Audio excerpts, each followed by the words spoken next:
seja muito bem-vindo a mais um podcast, um videocast, horário de visita do Hospital São José. Nós sempre trazemos conteúdos interessantes, assuntos relevantes para trazer informações para vocês que têm a curiosidade de saber, né, o que acontece no mundo da medicina, quais são as principais patologias conversadas no meio médico, as principais especialidades, né, que o Hospital São José coloca no seu trabalho, na sua rotina do dia a dia. E hoje nós temos uma convidada muito especial, doutora Maria Fernanda De Luca. Seja muito bem-vinda ao podcast, ao videocast, horário de visita do Hospital São José. É uma alegria te ter aqui conosco. Primeira vez, né? Primeira vez. Muito obrigada pelo convite. Um prazer enorme estar aqui. Doutora, a gente sabe, né, a tua especialidade, né, é algo que as mulheres, se não procuraram ainda, um momento vão ter que procurar, né? A mastologia. Então, a gente sabe que nós, mulheres, e também depois a gente conversa um pouquinho que homem também tem essa, né? É preciso verificar em algum momento, enfim. Mas a gente sabe que outubro tem um mês ali onde as pessoas mais procuram um mastologista, né? Porque dá aquela campanha, Outubro Rosa, aquela, né, busca por exame, por informações. Mas conta um pouco para as pessoas, né? O que é de fato a mastologia? Então, a mastologia é a especialidade que visa cuidar da saúde das mamas em geral, né? Tanto doenças benignas quanto malignas, né? Que é o câncer de mama. Hoje em dia não, assim, muito no Brasil, né? O mastologista é procurado na hora ruim, né? A hora que descobre um nódulo, um cisto, um câncer. Mas a ideia, assim, principalmente, eu acho, do Outubro Rosa é a gente falar muito de prevenção, né? Não só do câncer de mama e as pessoas começarem a procurar um mastologista antes de alguma coisa ruim aparecer. Sim, a gente está falando ali, né? A doutora comentou até que o Outubro Rosa nos lembra, né? Nos remete a essa procura por um médico especialista. Mas o câncer, doutora, o câncer de mama, né? Ele é possível ser prevenido? É possível, sim. Tem trabalhos bem importantes, assim, mostrando que só com dieta saudável, né, evitar alimentos embutidos, preferir alimentos mais naturais, fazer atividade física, evitar álcool, tabagismo, a gente consegue prevenir até 30% o risco de ter câncer de mama. A amamentação também é um fator de proteção, né? Então, hábitos de vida são muito importantes para a prevenção. A mamografia, a gente fala muito, mas ela é usada muito como diagnóstico precoce, né? Sim. Fazer mamografia não te impede de ter um câncer, sim, mas ela faz com que a gente pegue tão no início que ele vai ser curável. Te dá aquela previsão antecipada, digamos assim, se caso algo aconteça. Exatamente, pega lesões muito pequenininhas que a gente consegue, hoje em dia, cura mais que 95%, 98%. Hoje, o câncer de mama ainda é uma das maiores prevalências no diagnóstico de ou qualquer outro tipo de câncer, doutora? É o primeiro. Tirando o câncer de pele não melanoma, né, que é aquele da pintinha preta, é o câncer mais incidente na população feminina. E, geralmente, o câncer acomete essas pessoas porque elas não têm essa qualidade de vida melhor, não têm essa alimentação adequada, prática de exercício físico. Geralmente é por isso ou tem algum fator genético que também implica neste fator de ter o câncer de mama? Tem uma parte genética. Todo câncer, na verdade, a gente diz que é genético, né? Alguma alteração ali genética celular, que deu errado na hora da divisão, dela crescer, ou ela não morrer, né? As nossas células, elas têm um período de vida que elas têm que nascer, crescer e morrer. Em algum momento deu alguma coisa errada que ela cresceu demais e se proliferou, né? Então, o fator genético, ele sempre vai existir. Sim. Essa coisa da hereditariedade, que é passar de mãe para filho, essas coisas bem familiares, sim, é que acontece um pouco menos do que a gente imagina, 10 a 15%. Mas acontece. Mas acontece. Sim. Acontece. Tem alguns casos que a gente investiga mais a fundo, né? Uma história familiar mais importante, sim, uma idade mais precoce. Quem talvez tenha tido uma mãe que tenha câncer de mama tem que ficar de olho, fazer exames com mais regularidade. Tem que ficar de olho, principalmente se essa mãe teve câncer de mama antes dos 50 anos, que a gente considera uma idade precoce, assim, para ter câncer de mama, né? Abaixo de 45, 50 anos, a gente considera jovem, super jovem para ter câncer de mama. Mas é raro ter, assim, uma pessoa mais jovem. Eu ouvi alguns casos, assim, até no hospital teve uma colega de trabalho mais jovem que teve câncer de mama. Não é comum, Mas acontece câncer de mama em pessoas mais jovens. Não é o mais comum, né? O esperado é sempre assim, acima de 45, 50 anos, mas está tendo uma diminuição na idade do câncer de mama. A gente acredita que muito por hábitos de vida, né? Mulheres fumando, tendo filhos mais velhas, né? O uso de anticoncepcional por longo prazo, uso de álcool na população feminina. Então, tudo isso está interferindo de alguma maneira, né? Para a gente ter câncer de mama mais jovem. A gente ouve muito, né, principalmente no outubro, ali várias informações, o exame de toque, o ultrassom, como é importante fazer ultrassom, mamografia principalmente, né, que a gente ouve bastante, não deixe de fazer a sua mamografia. A gente vê várias campanhas de várias empresas ou até órgãos de saúde falando sobre o câncer de mama, principalmente em outubro, né? Mas a gente sabe que não é só outubro que é preciso, é necessário ir ao médico, né? Os outros meses do ano também. Mas hoje existe, assim, algum número, doutora, que vocês tenham desse aumento? Por exemplo, assim, de 10 anos para cá aumentou tantos por cento? Existe esse número já finalizado? O INCA faz uma previsão sempre a cada triênio, assim, né? Então, o triênio antes do que a gente está agora, a previsão era em torno de 60 mil casos de câncer por ano. Por ano? E o triênio que a gente está agora, que seria até 2025, né? 23, 24 e 25, é 77 mil novos casos por ano. Nossa! Então, tem um aumento praticamente de 10 mil casos. Isso, né? no Brasil? No Brasil. E tem alguma região que tenha esse maior número, assim? Sul e Sudeste. Sul e Sudeste. A gente não sabe, assim, se a incidência realmente é maior ou porque são áreas mais desenvolvidas do Brasil e a gente faz mais diagnóstico do que Norte e Nordeste, Sim, né? Talvez seja, né? A qualidade de saúde pública, principalmente Norte e Nordeste, é mais inferior que a nossa. Mas há uma preocupação das mulheres hoje em dia, assim, nessa busca por fazer exame, por fazer a mamografia, o ultrassom. A doutora tem percebido essa procura, essa busca? Tem os dois extremos, né? Tem aquela paciente que a gente tem que pegar pela orelha e dizer assim, tem que fazer mamografia, que não quer porque dói, porque amassa a mama, porque escutou em algum lugar esse mito de que se mexer piora, né? Tem aquelas que a gente tem que pegar e dizer, olha, é importante, tem que fazer. E tem aquelas que se deixar quer fazer de 6 em 6 meses, assim, que são super preocupadas.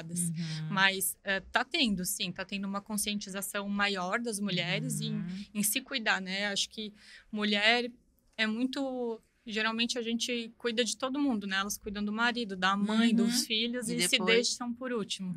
E agora, assim, tá tendo mais essa noção de autocuidado, né? Tu tá bem para poder cuidar dos outros. Há um tempo atrás, a doutora deve lembrar dessa história, né? Teve uma atriz muito famosa, americana, que precocemente retirou as mamas, né? Porque ela tinha uma possibilidade lá de poder ter câncer de mama, porque houve algum fator genético na família, enfim, isso acontece ainda. O que a doutora pode nos explicar sobre isso, assim?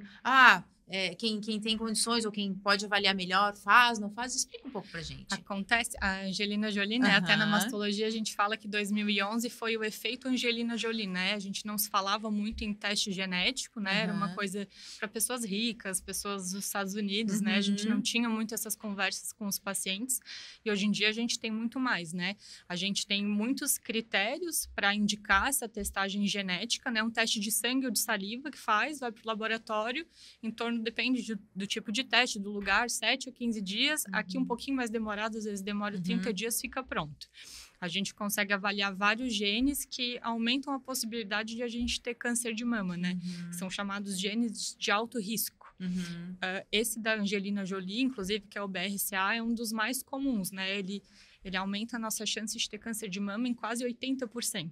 Então ela teria essa possibilidade. Realmente tem indicação de fazer retirada das mamas.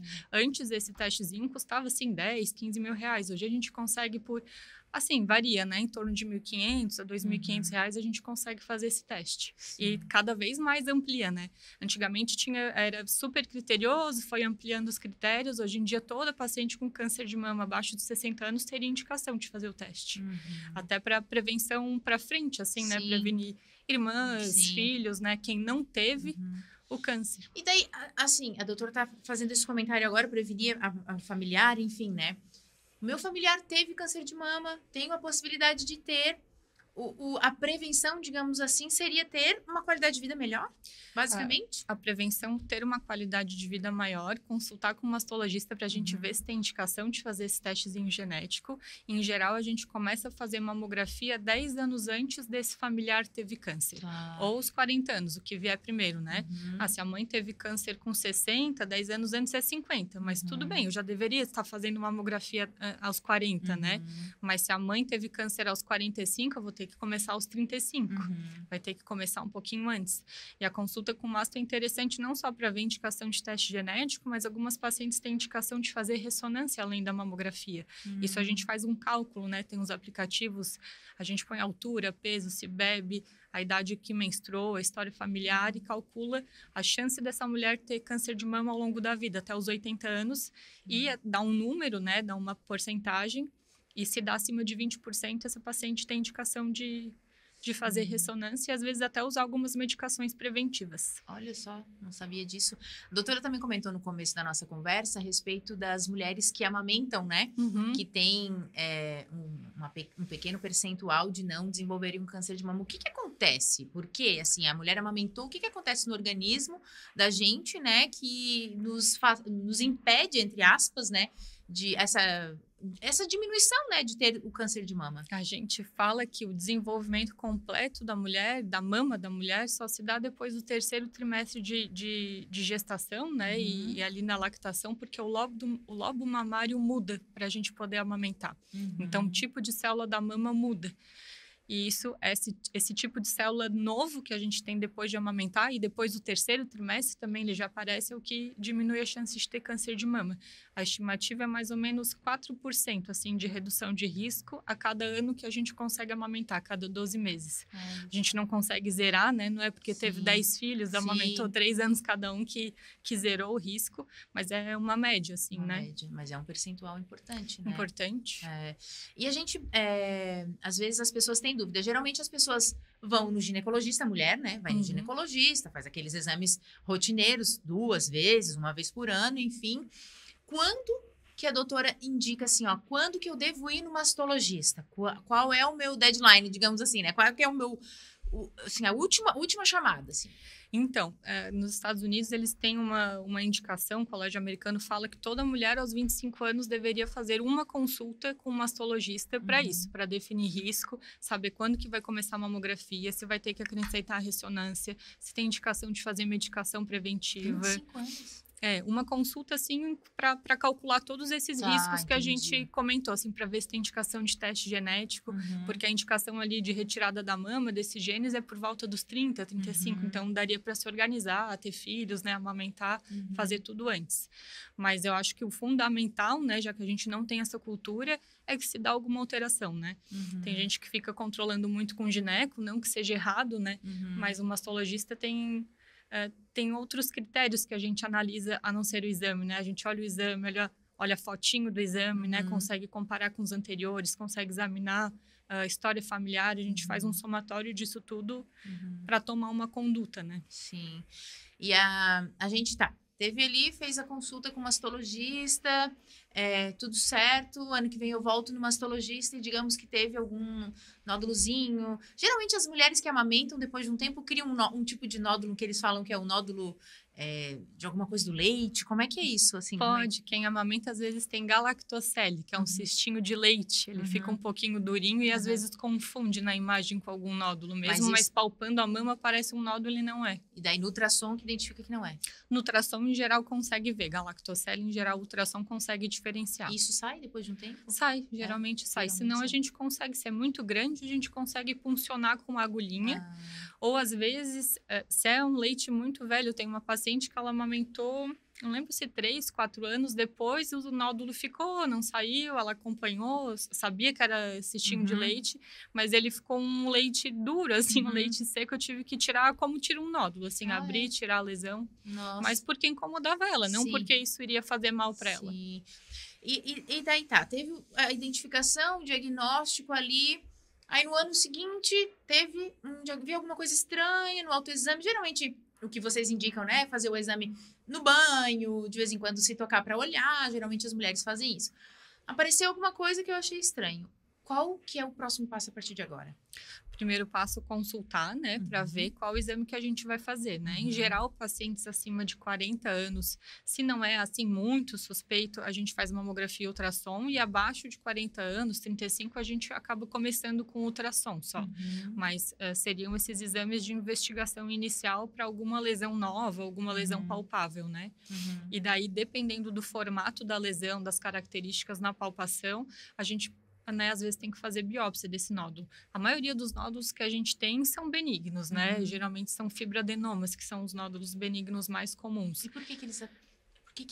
Por que cresce? Ninguém sabe. Ninguém A gente sabe. Também não sabe. É uma predisposição da pessoa, uma sensibilidade hormonal da mama em produzir nódulo, assim. Sim. E geralmente quem tem um, tem mais que um ao longo da vida, assim, tem que ficar acompanhando.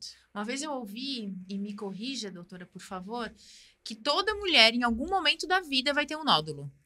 Não necessariamente? Eu não consigo te jurar isso de pé junto, assim, mas é bem alta essa probabilidade.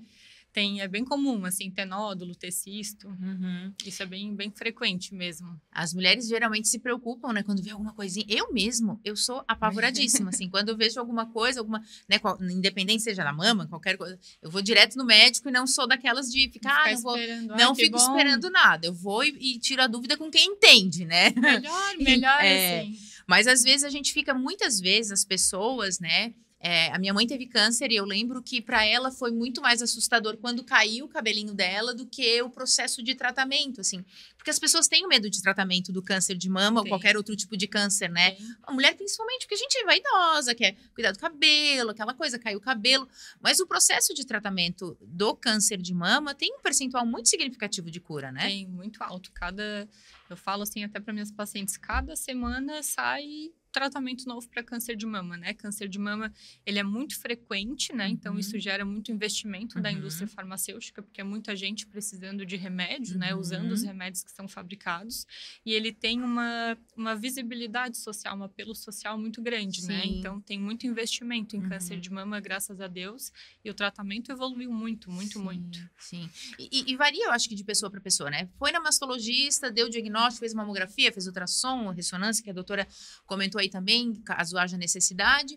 Comecei o tratamento de quimioterapia ou radioterapia, isso quem vai decidir é o radioterapeuta também, né? Junto com o mastologista. Também. E aí, geralmente, dura quanto tempo, assim, o máximo e o mínimo de um tratamento de câncer de mama? A quimioterapia, que geralmente é o mais demoradinho, né? Quando a gente faz, assim, visando cura, em geral, leva de 4 a 6 meses a quimioterapia que a gente faz. Aí, todo o tratamento entre fazer cirurgia, fazer quimio, fazer rádio, é por aí, dá uns 8 meses ao todo. Quando a gente começa pela quimioterapia, a cirurgia, geralmente, a gente faz em torno de 30 dias depois, assim, dá um tempo da paciente se recuperar, né? A imunidade voltar, para diminuir complicação cirúrgica, anemia, tudo mais, né? Risco de infecção, principalmente. E daí depois faz a rádio. A rádio é rapidinha, né? A rádio, em geral, 5 a 15 dias. Nem sempre quem faz rádio faz químio, quem faz químio faz rádio? Ou geralmente os dois são juntos, assim, ou depende do paciente? Depende muito, assim, uma regra que a gente tem, assim, sempre que a paciente não retira a mama completa, né, não faz a mastectomia, ela vai fazer a radioterapia. Algumas pacientes que tiram a mama ainda assim precisam de radioterapia.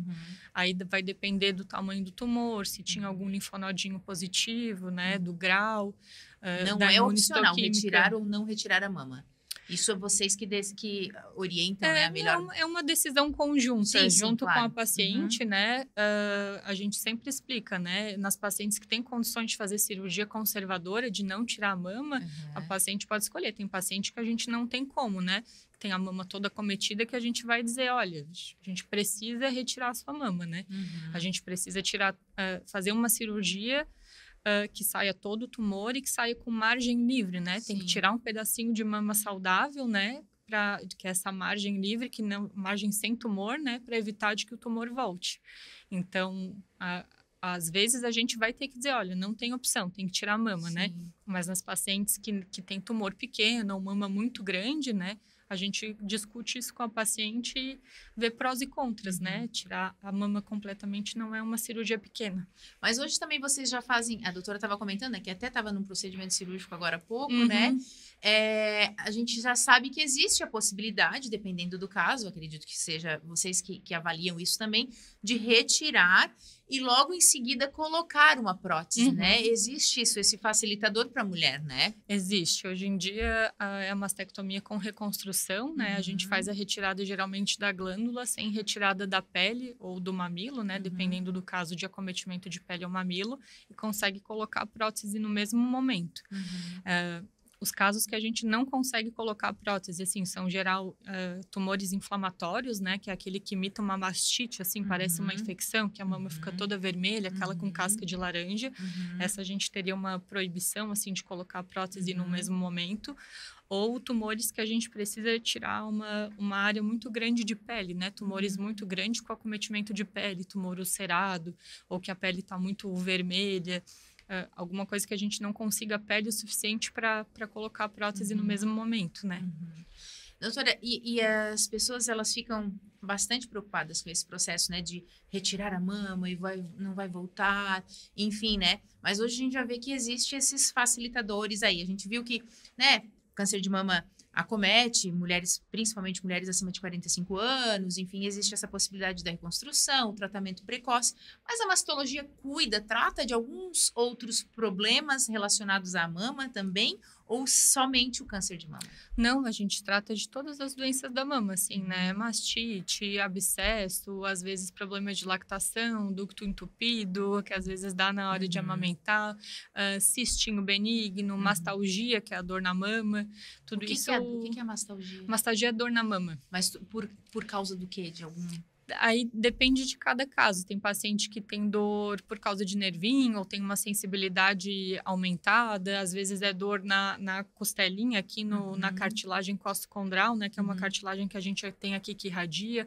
Às vezes é alguma... O paciente chega com queixa de dor na mama e vai ver uma dor muscular que irradia para o músculo peitoral e não é na mama em si, é no músculozinho que tem embaixo. Mas tudo a preocupação vem primeiro achando que é alguma coisa do câncer de mama. A primeira coisa. E é engraçado, porque tem muito isso, né? Muitas pacientes vão procurar só quando tem dor e o câncer em geral, ele não dá dor, né?